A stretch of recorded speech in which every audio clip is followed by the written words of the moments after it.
Hi అండి. నేను మీ భవానీని. అందరికీ నమస్కారం. అందరికీ గుడ్ మార్నింగ్ అండి. నేనైతే పూజ ఈరోజు లక్ష్మీవారం గురించి ఇలా చేసుకున్నానండి.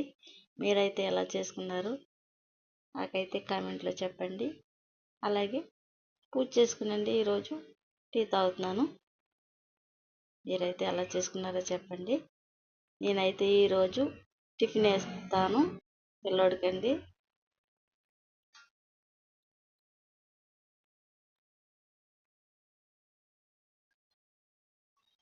అలాగే మనకు ఒక్కొక్కసారి అండి మనసులోను బెంగ కింద బాధ కింద ఎక్కువ ఉంటుంది. ఎక్కువ ఉన్నప్పుడు ఏం చేయాలంటే అండి మనం ఇంకో టాపిక్ ఆలోచించకుండా దేవుడి దగ్గర కాసేపు ప్రశాంతంగా మనసులోను బాధ ఏమైనా ఉంటే స్వామి దగ్గర చెప్పుకుంటే తీరుతుందని నా నమ్మకం అండి. అలాగే నేనైతే టీ పెట్టుకున్నాను. మీరైతే టీ తాగారండి. టీ తాగితే మీకు కూడా ఒక టీ అండి. అలాగే మజ్జిగ చేసుకుంటున్నానండి. నా వీడియో నచ్చితే మీరు లైక్ చేయండి, కామెంట్ చేయండి, సబ్స్క్రైబ్ చేయండి. కామెంట్ ముఖ్యంగా చేయండి.